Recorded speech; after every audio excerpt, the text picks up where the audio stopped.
Welcome to the Double E Show. Bad strategy, horribly simulated. What's going on, everybody? Ep17, back with the Double E Show. It's Lamplight City. Welcome back, everybody. When we left off last week, we were over at the morgue trying to find what the oily residue was that we had discovered at our victim's crime scene. With no joy. Then I believe we went over to Usher and Price to talk to her lawyer. No joy. So we're going to go to Brentwell Magazine. Ah, hello there. Are you here to drop off an article? No, actually, I'm a private investigator. The name's Miles Fordham. How exciting. You must have so many interesting stories. You could say that, yes. Please, come in, come in. I'm Alan Brentwell, owner and publisher of Brentwell Magazine. Pleasure to make your acquaintance. He's very cordial.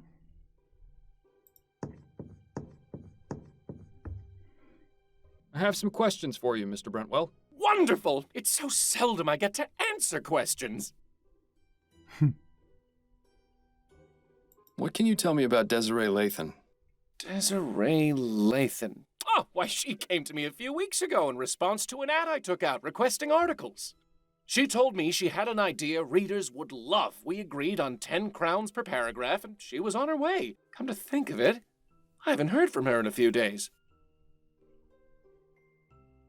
Were you aware that Miss Lathan is dead? What? No, I had no idea. What happened? I'm not exactly sure. She seems to have burned to death under mysterious circumstances. Mysterious circumstances? Most of her body was burnt to ash, but there's very little fire damage around her. It's as though she herself just caught fire. Oh, that sounds positively ghastly. Oh dear. Is something wrong? I just remembered. The article she was writing. Dear God. I hope she didn't go too far with her research. What exactly was Desiree's article about? I'm not entirely sure. She merely came to me with the proposal. She didn't tell you what that idea was? She did, but I wasn't sure what to make of it. Please, Mr. Brentwell, stop stalling and tell me what she was writing about. It was about spontaneous human combustion. What do you know about spontaneous human combustion? That's the thing. I don't know very much at all. It sounded interesting enough. That's why I accepted Miss Lathan's proposal to write the article about it. But what do you know about it? Only that it's a mysterious phenomenon in which a person catches fire spontaneously and burns to death. It sounds exactly as you described Miss Lathan's condition. Do you know what Miss Lathan's research on the subject involved? Only the one contact I gave her, a Miss Angela Maxwell at the Spectre Society in Gascon. The Spectre Society, huh? I shouldn't be surprised to hear that name again. Are you a member? Actually, I am. Then I suggest you do some research there. There's bound to be something relevant in that curious library of theirs. Thank you. Perhaps I will. I think... Well, let's ask him. What made you decide to start this business? I always wanted to be a journalist. I never had much luck with any of the local papers, though. So I decided to start my own. I admit it's not exactly what I wanted, but I like to think Brentwell Magazine has found its own unique voice. Voice? More like a gurgling scream. All right, that's enough. Thanks for your time, Mr. Brentwell. The pleasure is all mine.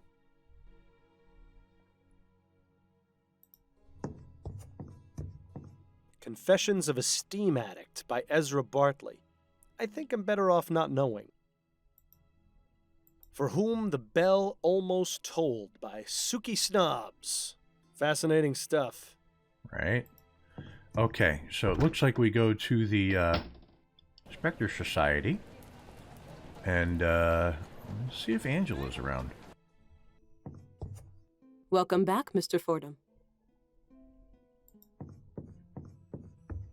Could I ask you about some things, Miss Maxwell?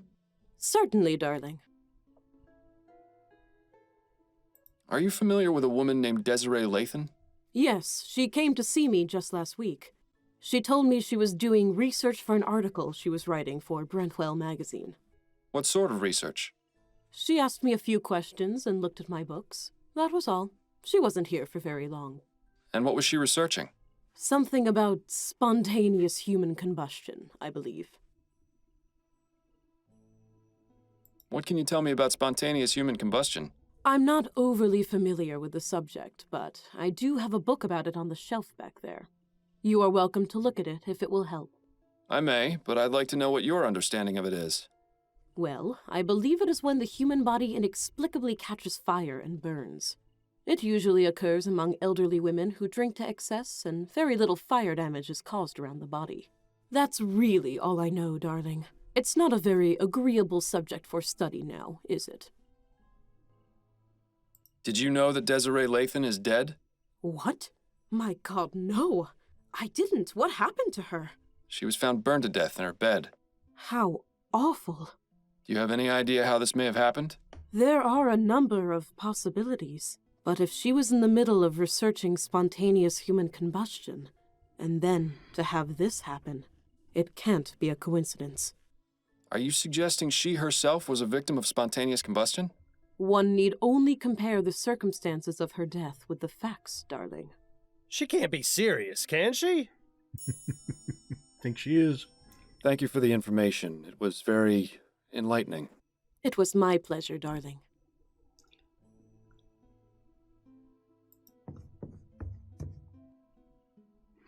Members are free. Okay, so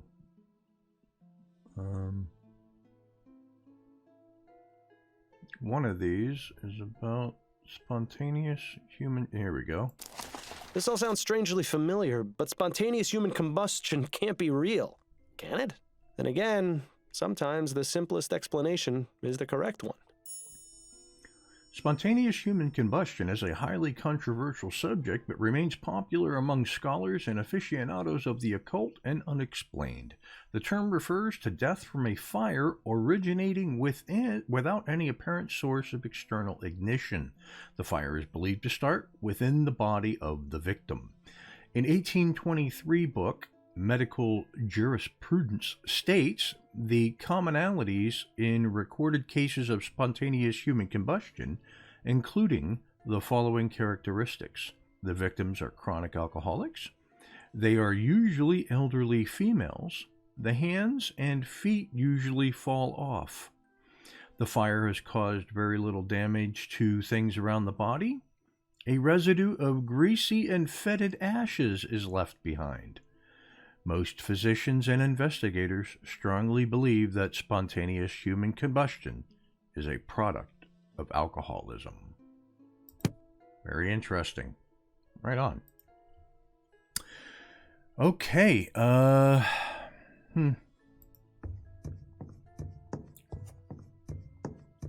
be going now. May the spirits guide you to that which you seek. Let's see what to do next. Well, we can go to the Gascon Supper Club.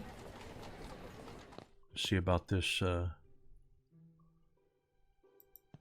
lead. Miss Robineau? Oh, it's you again. Have you come to ask me more questions? Yes, if you wouldn't mind. No. Be my guest.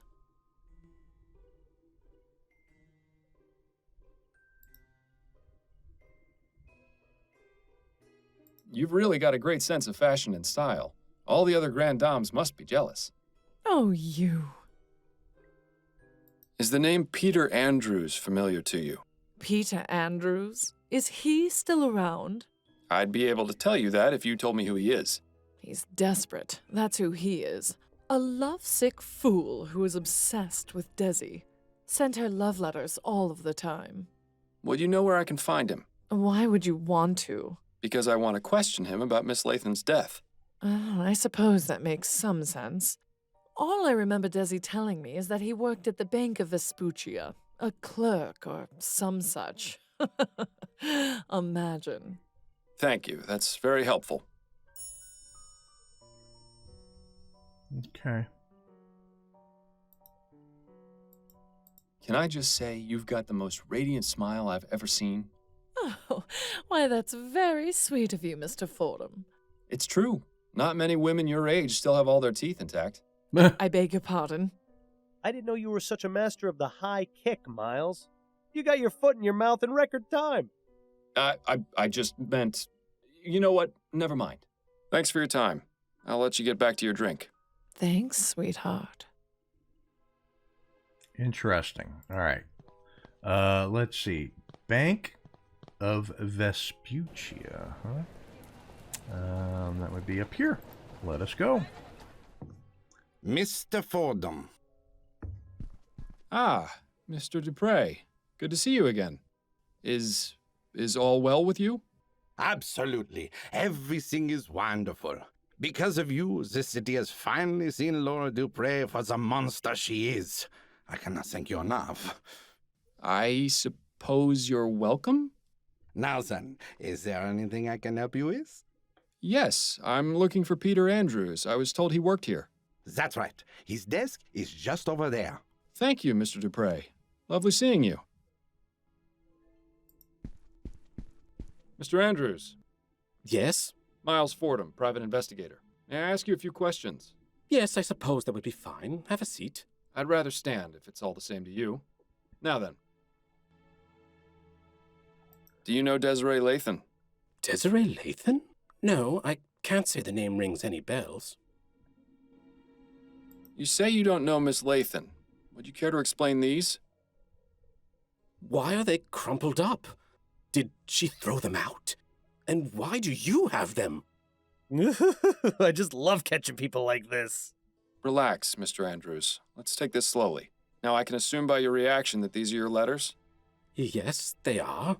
So why did you lie about knowing Miss Lathan? I promised my wife I would cut off contact. But you clearly didn't. The most recent letter is from 2 weeks ago.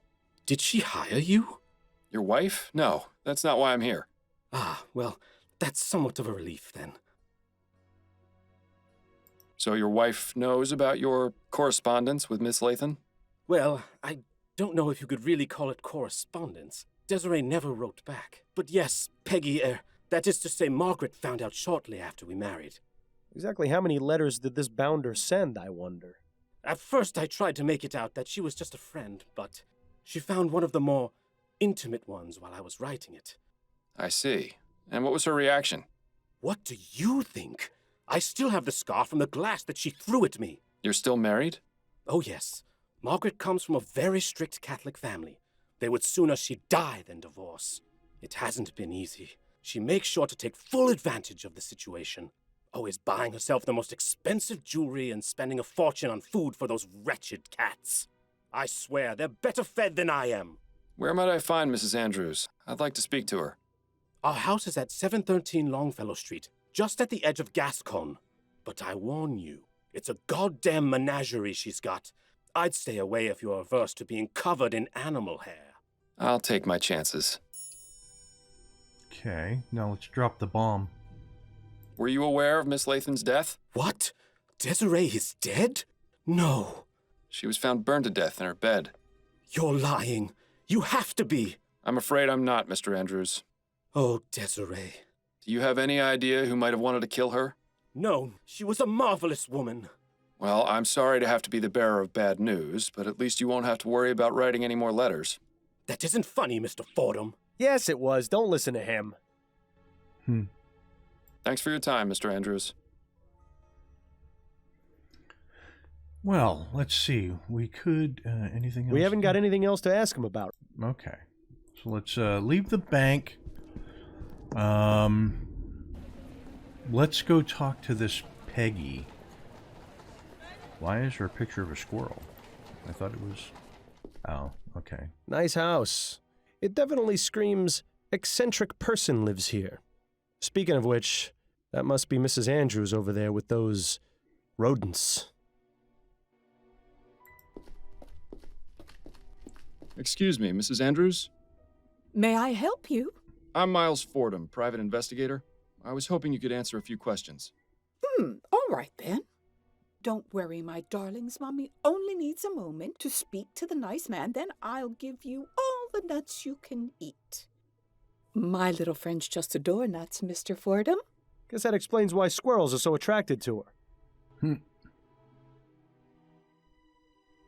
Do you have any hobbies or pastimes, Mrs. Andrews? Well, of course. I do a bit of knitting and I take care of my pets. I take it you're fond of animals? Oh, yes. I just love animals. Wow. Most prove to be better company than people.